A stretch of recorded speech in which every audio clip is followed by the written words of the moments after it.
Il n'y a que toi qui Ouais. sais. Si tu sens que c'est vraiment un bon moment, tu vas y aller en fait. Moi, c'est venu. Il y a franchement, j'ai pas eu vraiment d'élément déclencheur. Il y a juste un matin, je me suis réveillée, je me suis dit, je peux plus être cette personne-là. C'est pas la personne que je veux être en fait. J'ai fait un gros travail de reprogrammation de ce que je voulais. Quand je me suis lancée dans l'entrepreneuriat, ça a été laborieux. J'ai mis énormément de temps à me lancer en fait. Et tous les jours, tous les matins et tous les soirs, je répétais des affirmations et j'avais beaucoup de peine à aller au bout des choses, à Mm. faire des choses, à mettre en place des disciplines. Et donc tous les matins et tous les soirs, je me répétais, je suis quelqu'un de discipliné, j'aime la discipline, je fais de la discipline, je suis la discipline, j'aime la discipline. Et j'ai fait ça. Et au bout de 2 mois de faire ça, des affirmations, et à un moment donné, un jour, je me suis réveillée un matin en disant, oh, je peux plus tolérer la cigarette dans ma vie, c'est fini. Je, je, je, je, je peux pas être quelqu'un de discipliné si à chaque fois dès que je pète un câble, je dois aller fumer, ça m'arrête, je suis en train de travailler et je me sens pas bien et je vais fumer et c'est pas ça de la discipline. Et donc, en fait, du coup, il y a un moment donné, c'était plus en lien avec qui j'avais envie d'être. Et c'est ça qui m'a fait poser. C'est pour ça que je vais vous faire visiter ce futur désagréable qui n'est qu'un futur parmi tant d'autres. Parce qu'il y a un moment donné, c'est juste de se rendre compte que c'est pas ce qu'on veut créer dans sa vie. Et rester dans l'addiction, c'était pas ce que je voulais créer comme vie pour moi. Si tu sens que là, c'est plus la personne que tu as envie d'être, que tu as envie d'être une autre personne que ça te correspond plus en fait. Moi, il y a un moment donné, je me voyais en train de fumer et je me disais, putain, je suis pas cette personne-là, quoi. Là, c'est que c'était le bon moment. Si tu sens que là, parce que tant que tu restes dans ah, c'est mon petit plaisir. De toute façon, faut bien mourir de quelque chose. Ou ça fait pas tant de mal que ça. C'est que t'es pas prêt encore. C'est ok. C'est que tu t'accroches encore à l'illusion que c'est ok d'avoir ça dans ta vie. Mais si t'es là en train de fumer ta clope et tu dis, putain, je fume, mais c'est pas la personne que je suis devenue. Pourquoi je fume? Et pourquoi je m'arrête pas? C'est que c'est le bon moment. Il y a juste un moment donné, il y a accepter qu'on est un fumeur. Ah, ok, je suis une fumeuse en ce moment, ok, bah, j'en suis là, ok. Et à un moment donné, moi, j'en suis arrivée à un moment donné dans ma vie où j'étais en train de fumer et je me regardais faire et je disais, mais c'est pas qui je suis, en fait, ça va. Non. Je suis prête aujourd'hui à me ramasser les dents, à vivre mes émotions et à pleurer ma mère. Il y a 3 ans de ça, il y a 4 ans de ça, je n'étais pas prête à faire ça. C'était pas possible, en fait, je n'étais pas disponible pour faire ça. Puis je suis devenue disponible parce qu'il y a un moment donné, il y a quelque chose qui s'est enclenché. Parce que j'ai décidé d'enclencher quelque chose et que je voulais plus être cette personne. En fait, la personne que j'étais devenue n'était plus une personne fumeuse. Ça correspondait plus. Ça marchait plus ensemble. Et c'est là que j'ai enclenché mon processus pour arrêter.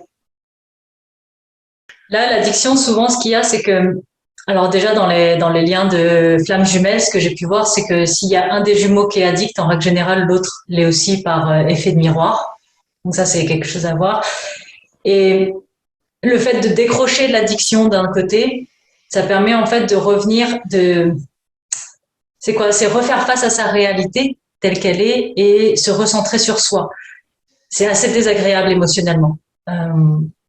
C'est en règle générale, c'est ce qui se passe dans la deuxième phase quand on décroche l'addiction, quand on décroche les liens d'ancrage au niveau spirituel, les contrats, ça crée un énorme chaos émotionnel.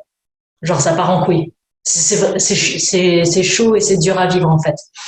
Et c'est soit on est prêt à se dire ok, je suis prêt à traverser ça parce que aujourd'hui j'ai envie de faire face, j'ai plus envie de me voiler la face et j'ai envie d'avancer. Ça veut dire que c'est le bon moment.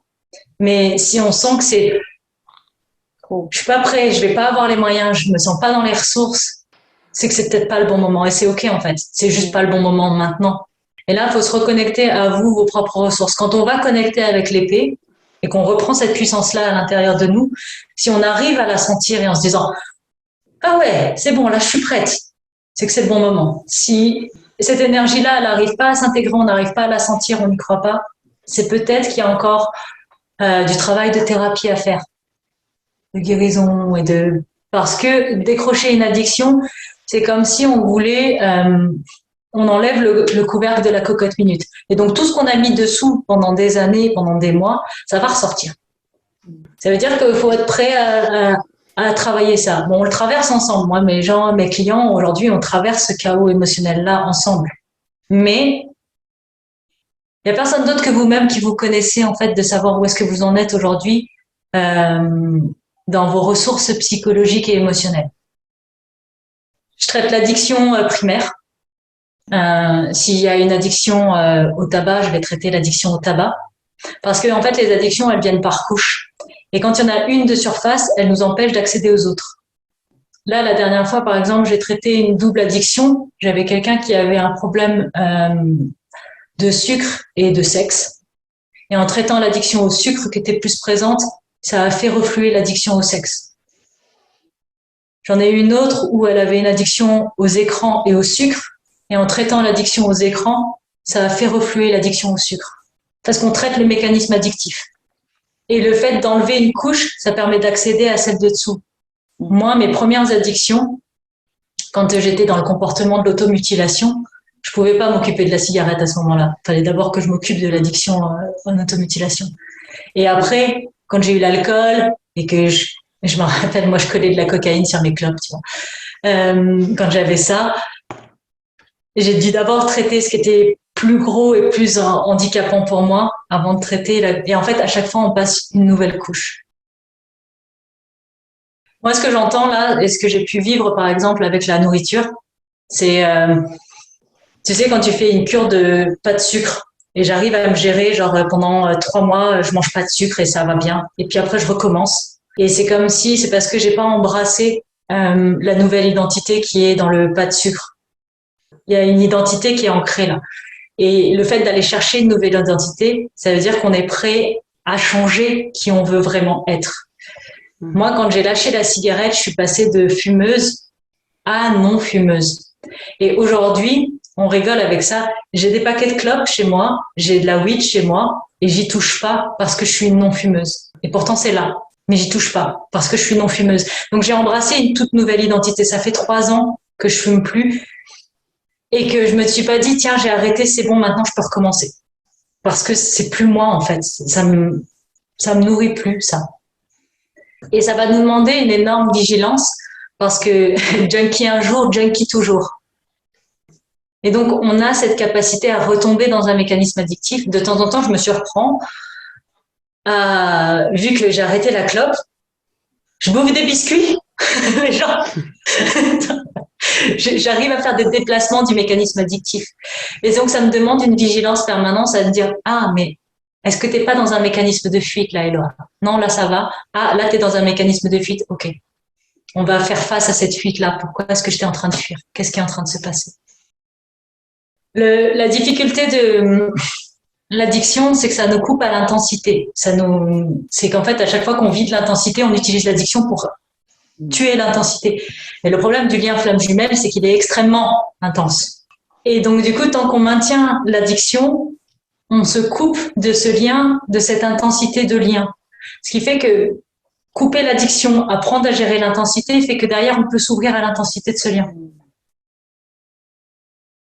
Si vous voulez savoir vraiment comment fonctionne l'esprit du tabac, parce que l'esprit du tabac, c'est une plante sacrée et elle est super intéressante. J'ai fait un live sur Instagram où je parle vraiment de l'esprit du tabac et comment est-ce qu'il agit et interagit avec son consommateur. Et de voir, en fait, moi, le tabac, c'est une plante que je continue d'utiliser parfois dans des cérémonies et dans des rituels que je fais. Mais je l'utilise plus au quotidien. Mais il y a certaines cérémonies quand je travaille, par exemple, le 31 octobre, parce que je suis en train d'ouvrir des portails vers les ancêtres, bah là, j'utilise le tabac, tu vois. Parce que c'est la plante qui permet d'ouvrir ces portes-là. Et c'est vachement intéressant parce que la dernière fois, j'étais avec une cliente et elle me dit, ah oui, mais moi, quand je fume, en fait, ça me permet de me connecter à moi-même. Et je lui dis, mais c'est pas vrai, en fait. Elle me dit, mais si, tu sais, je suis là sur mon balcon, puis je suis en train de fumer ma clope, et puis, je me sens bien avec moi-même. J'ai dit, non, tu te sens pas bien avec toi-même. T'es venu fumer ta clope parce que justement, ça allait pas bien à l'intérieur de toi, et du coup, t'as fait, je veux tout étouffer. Et l'espèce de fausse calme que t'as créé avec ton écran de fumée, ça s'appelle pas de la connexion à soi-même. Ça s'appelle juste pas être là. C'est une fuite spirituelle. Ça veut dire qu'il y a deux choses. Il y a un travail de loyauté familiale à décrocher. C'est accepter de plus être loyal envers sa famille. Donc, il y a un travail de ce côté-là. Et il y a une partie il y a peut-être faudrait remonter pour voir s'il y a du transgénérationnel dedans.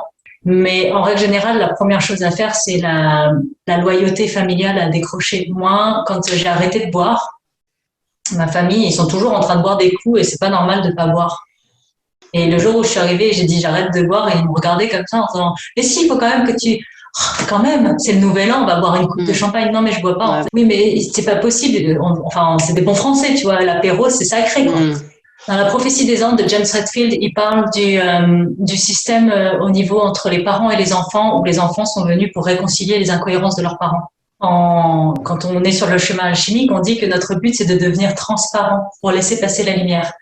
Et transparent, c'est donc être au-delà de nos parents. Donc, c'est un vrai travail d'identifier de qu'est-ce qu'on a appris de nos parents et de décider, OK, consciemment, de ça, j'ai envie de le garder ou ça, j'ai envie de le laisser. Et donc, de faire le tri pour pouvoir virer tout ce qui fait obstacle à la lumière, à notre propre lumière. Et en fin de compte, on n'aura de loyauté ni envers l'un ni envers l'autre, juste envers nous. Sans pour autant que ça les blesse, ou ça va les blesser, mais ça, ce sera leur problème. Le déclic, il est venu le jour où je me suis engagée sur quelque chose. C'est le jour où je me suis engagée dans ma voie professionnelle que j'ai eu le déclic après. C'est pas une promesse avec quelqu'un et avec une contrepartie. Je parle d'engagement, c'est genre, je décide de quelque chose pour moi dans ma vie. J'ai arrêté de fumer en 2019, j'ai décidé juste fin 2018 que j'allais devenir entrepreneur. J'ai décidé que j'allais plus jamais être dans le salariat. Je serai entrepreneur. Et quand je me suis engagée sur cette voie-là, il y a un moment donné, en 2019, c'est devenu incohérent pour moi de continuer de fumer. Après, tu vas me dire, l'entrepreneuriat est fumé. Il y a des entrepreneurs qui fument, hein, tu vois pas forcément le lien. Mais moi, dans ma démarche, à moi, dans mon système, quand je me suis engagée sur ma voie professionnelle pour de vrai, il y a eu un moment donné, l'entrepreneur que je suis devenue ne pouvait plus être fumeur. Mais ce qu'il faut comprendre, c'est qu'on n'arrête pas de fumer. On laisse tomber ce comportement qui ne nous sert plus. On force pas, c'est chiant de forcer. Ça tient pas, on finit par reprendre. Forcer, faut l'imaginer comme, imagine un ressort que tu as là, sur un mur comme ça, puis forcer, c'est t'appuies sur le ressort tout le temps. Et tu essaies de le tenir comme ça. Sauf qu'il y a toujours un moment donné où tu fatigues, il y a un moment donné où tu es distrait. Qu'est-ce qui se passe quand tu vas lâcher et le ressort il va te revenir en pleine gueule? C'est obligé. Ce qui fait qu'en fait, on n'essaye pas de forcer. En fait, le ressort, on le prend comme ça et on l'emmène avec nous. Et quand tu emmènes un ressort avec toi, qu'est-ce qu'il fait? Il se déroule. Et il perd de son pouvoir rebondissant. Forcer, c'est faire ça. C'est essayer de contrôler. Accepter, c'est juste prendre avec toi le comportement et l'accepter dans son ensemble. Dire, ah, ok, il y a ça, ok, je vois, ok, c'est comme ça que tu fonctionnes. Et ça lâche, il n'a plus de pouvoir. Et l'addiction, on la travaille comme ça dans mon processus. On ne force pas, on s'en fout. Je m'occupe même pas de savoir combien tu fumes. Je m'en branle en fait. Je vais jamais te dire d'arrêter de fumer. Jamais. Ça m'intéresse pas. On dit qu'un système, ce n'est pas en luttant contre le système qu'on l'arrête, c'est en créant un nouveau système qu'on rend l'ancien obsolète. Fumer, c'est un système. On en crée un nouveau pour le rendre obsolète. Et en fait, c'est juste une question de jugement qu'on a envers soi-même. L'idée, c'est juste de lâcher tout ça. On en est où on en est. Et puis, il y a une grande dame du développement personnel qui s'appelle Lise Bourbeau. Je ne sais pas si vous la connaissez. Elle dit, il faut accepter d'être ce qu'on ne veut pas être pour pouvoir être ce qu'on veut être. Pendant très très longtemps, avant d'arrêter de fumer, j'ai dû accepter que j'étais une fumeuse. De me dire, ok, bah, je fume parce que j'en suis là aujourd'hui. Et après, un jour, je dis, ah, bah, j'en suis plus là aujourd'hui. Bah, j'arrête. Et par contre, le jour où j'ai dit j'arrête, j'ai mis en place tout pour que j'arrête. Parce que juste la volonté, ça va pas marcher. Donc, après, je me suis fait accompagner. Moi aussi, je me suis fait accompagner avec quelqu'un qui m'a aidé dans une démarche. Et en 3 semaines, j'ai arrêté de fumer. Sans forcer, sans médication, sans prendre de poids. Juste parce que j'ai arrêté. Mais parce que c'était le bon moment. Je suis toujours, je pourrais faire, moi ça me fait pas, ça me nourrit pas de vous dire, vous me donnez pas de l'argent si je vous dis non mais c'est pas votre priorité, restez tranquille quoi. J'aimerais vous dire non mais c'est super important là les filles. Alors.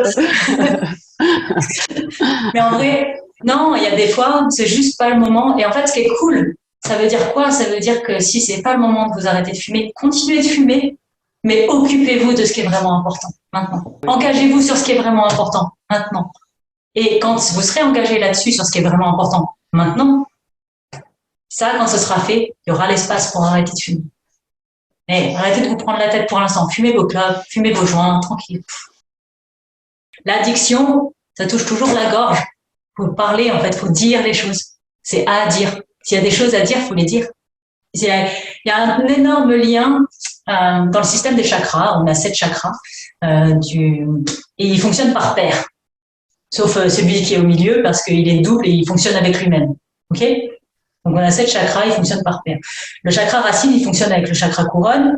Le chakra sacré, il fonctionne avec le chakra du 3e œil. Et le chakra de la gorge, il fonctionne avec le plexus solaire, le siège des émotions. Vous avez remarqué que quand vous avez une émotion, c'est la gorge qui se noue. On n'arrive plus à le dire.